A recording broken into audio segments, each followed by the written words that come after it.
Welcome to Panacea College of English Education, the online school. I am Bimal Bandarwe Sinhala. අද මම මෙම video එකෙන් කතා කරන්න බලාපොරොත්තු වෙන්නේ රීඩින් ටෙස්ට් එක පිළිබඳව. අපි දන්නවා රීඩින් ජෙනරල් සහ ඇකඩමික් වල පේපර්ස් දෙකක් දෙන්නේ. නමුත් ජෙනරල් අප්‍රෝච් එක දෙකේම සමානයි. ඇකඩමික් රීඩින් පේපර් එකේ ක්වෙස්චන් වර්ග 16ක් ඇතුළත් වෙනවා. නමුත් ජෙනරල් එකේදී 16ක් ඇතුළත් වෙන්නේ නැහැ. මෙහින් එකක් හෝ දෙකක් බොහෝ වෙලාවට මේ ග්ලෝබල් මල්ටිපල් චොයිස් එක දකින්න ලැබෙන්නේ නැහැ. නමුත් සමහර අවස්ථාවලදී තියෙනවා. එම නිසා අපි පොදු වශයෙන් ගමු මේක ජෙනරල් සහ ඇකඩමික් දෙකටම පොදුයි කියලා. ඇත්තටම පොදුයි. almost similar. හොඳයි. අපිට question වර්ග 16ක් තියෙනවා. මේ වර්ග 16 අපිට ප්‍රධාන කොටස් තුනකට බෙදන්න පුළුවන්. Questions whose answers are in the passage order. There are 6 questions. And question whose answers may not be in the passage order. ඒ කියන්නේ passage order තියෙන්නත් පුළුවන්. passage order නොතිබෙන්නත් පුළුවන්. Okay. Others අනික් ඒවා. Right. එතකොට question whose answers are in the passage order තියෙන්නේ sentence completion with a box, short answer question, yes, no, not given, true, false, not given, MCQ. අපි දන්නවා බහුලවම යෙදෙන questions තමයි yes, no, not given, true, false, not given, MCQ. සමහර විට reading passage එකේ question 40න් 20ක් yes, no, not given, true, false, not given සහ MCQ වෙන්න පුළුවන්. මේ දෙක අතර පොඩි වෙනසක් තියෙනවා. එකකින් බලන්නේ factual information. ඒ කියන්නේ ඒක factual information කෙනෙක්ගෙන් තව කෙනෙකුට වෙනස් වෙන්නේ. අනිකින් බලන්නේ views, arguments, claims සහ point of views. ඒක අමාරුයි. මොකද එක්කෙනාගෙන් එක්කෙනාට individual from the views differ from individual to individual. Okay. The question whose answers may not be in the passage order. මොනවද? Note, table, flowchart completion, summary completion. Summary completion means summary completion with a box, pick from a list දෙසරයක් කරලා තියෙනවා, and labeling a diagram. මේවා passage order වෙන්නත් පුළුවන්, passage order නොවෙන්නත් පුළුවන්. Yes. Next one, others. Global multiple choice question එක බොහෝ වෙලාවට නෙමෙයි සෑම විටම වාගේ passage එකේ අන්තිම question එක. පළවෙනි passage එක නම් පළවෙනි passage එකේ අන්තිමේ, දෙවෙනි passage එක නම් දෙවෙනි passage එකේ අන්තිම question එක, එහෙම නැත්නම් තුන්වෙනි passage එකේ දෙනවා නම් තුන්වෙනි passage එකේ question එක. බොහෝ වෙලාවට question 40න් එකයි global multiple choice දෙන්නේ. global multiple choice question එකක් තිබුණොත් the passage does not bear a title. passage එකේ title එකක් දෙන්නේ නැහැ. matching, finding information in the paragraph heading matching මේකත් ඊටාම බහුලව එන එකක්. මේක අපිට මේකට සම්බන්ධ කරන්න පුළුවන්. මම ඒකත් දානවා. එහෙනම් paragraph heading මම කියලා දෙන්නම් මොකක්ද කියලා. paragraph heading matching සහ classification.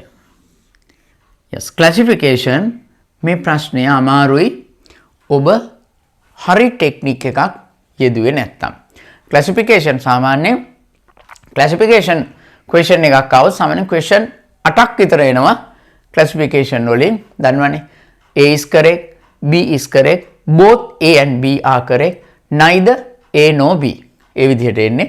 classification question එක අමාරුයි. ඔබ හරි ටෙක්නික් එක use කරේ නැත්නම් මම ඉස්සරහ වීඩියෝ එකකින් කරන්නම් කොහොමද classification question එක handle කරන්න කියලා. Usually classification question is followed by some very simple question. Classification question වලදී පස්සේ බොහෝ වෙලාවට එන්නේ simple question එකක්. ඒ නිසා මේක අතාරින්න බෑ. අපි බහුලව යෙදෙන ඒවා තමයි මේකත් ඒ වගේ finding information in the paragraph මේකත් අමාරු question එකක් ඔබ හරියට handle කරේ නැත්තම්. හොඳයි. වාසනාවකට වගේ අපිට එන question වලින් බහුලව අපිට යෙදෙන්න හම්බ වෙන්නේ මේවා. ඒ කියන්නේ question whose answers are in the passage order.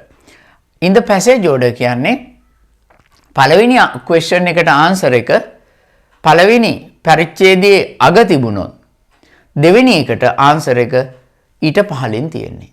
ඒ නිසා එන්න අපිට bracket කරගන්න පුළුවන්. එන්න අපිට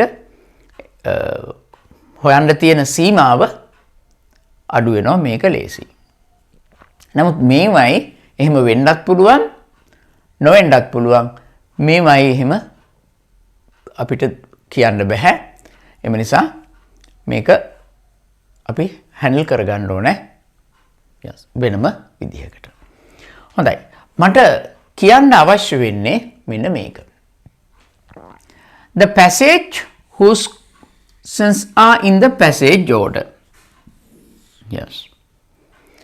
අපි දන්නවා ටෙක්නික්ස් ගොඩක් තියෙනවා. අපි රීඩින් වලදී රීඩින් සහ රයිටින් රීඩින් සහ ලිස්නින් ඇත්තටම ටෙක්නික්ස් වලින්මයි අපිට යන්න වෙන්නේ. ඒ අතරේ අපි දන්නවා බහුලවම යෙදෙන ටෙක්නික් එක තමයි paraphrasing, rephrasing, use of synonyms. ඊට අමතරව grammar versus logic, word class technique එක. ඊට පස්සේ අපි තව ටෙක්නික්ස් ගොඩක් තියෙනවා. මෙන්න මේ question whose answers are in the passage order කියන question එක handle කරන්න අපිට යොදන්න පුළුවන් the technique of parallelism. Technique of parallelism. Technique of parallelism දාන්න පුළුවන්. මොකද technique of parallelism දැම්මොත් ඔබට කාලය ඉතුරු කරගන්න පුළුවන්. අපි දන්නවා reading test එක speed test එකක්. විනාඩි 60ක් ඇතුළතදී passage කියවන්න වෙනවා. passage කියවන්න වෙනවා කියන්නේ අපිට හැම වෙලාවෙම skimming and scanning technique එක යොදන්න බෑ. විශේෂයෙන් yes no not given, true false not given, MCQ සහ paragraph heading matching මේවට අපිට සහ classification, paragraph heading, finding information මේවා සඳහා finding information සඳහා පුළුවන්. මෙන්න මේවා සඳහා අපිට skimming and scanning කරන්න බෑ. අපිට සිදු වෙනවා ලොකු area එකක් කියවන්න. ඒ වගේම මතක තියාගන්න question numbers question 16 type question තිබ්බට අපිට සාමාන්‍යයෙන් එන්නේ question 8ක් වර්ග 8ක් 11ක් අතර ප්‍රමාණයක්. ඒ කියන්නේ සමහර question අපිට ලැබෙන්නේ නැහැ. සමහර question ලැබෙන්නේ නැහැ. ඒ වගේම මතක තියාගන්න සමහර question repeat වෙනවා. විශේෂයෙන් yes no not given, true false not given, MCQ repeat වෙනවා. මේවා සමහර වෙලට passage තුනේම මේ questions තියෙන්න පුළුවන්. මොකද මේවා තමයි අමාරුම question. අපිට බොහෝ වෙලාවට වරදින questions තමයි මේවා. එතකොට yes no not given, true false not given, MCQ, classification, paragraph heading වාගේ දේවල් වලට සහ paragraph heading වලට ඔබ නියම techniques use කරේ නැත්නම් ඔබට සිදු වෙන්නේ විනාඩි 60 ඇතුළතදී ප්‍රශ්න 30ක් නැත්නම් 32ක් කරන්න. එහෙම 32ක් ඔබ කරත් ඔබට හැකියාව තියෙනව නම් the technique of guessing technique එක. ඒ කියන්නේ මේ කනා ගහනවා කියන එක නෙමෙයි. ඔබට educated guessing එකක් කරන්න පුළුවන් නම් යම් ආකාරයකට නිවැරදි උත්තර ලබා ගන්න පුළුවන්. 100%ක් නෙමෙයි 80%ක වගේ නිවැරදි උත්තර ගන්න පුළුවන්. ඒ සඳහා ඔබට ප්‍රැක්ටිස් වෙලා තියෙන්න ඕන. හොඳයි. අපිට මං කියවනේ වාසනාවකට වගේ අපිට බහුලව යෙදෙන්නේ question whose answers are in the passage order. මේ සඳහා ඔබ දැනගන්න ඕනේ මොනවද? theory of parallelism, technique of parallelism කියන ටෙක්නික් එක දැනගන්න ඕනේ. අපි අපේ ඊළඟ වීඩියෝ එක ඔබ රිෆර් කරන්න මම ඒකේ විස්තරාත්මකව කතා කරනවා technique of parallelism. ඒ වගේම අපේ වීඩියෝස් subscribe කරන්න, ඒ වගේම share කරන්න, ඒ වගේම අපේ social media වලට අපි යන්න refer කරන්න description එක පහලින් අපි දාලා තියෙනවා. Okay.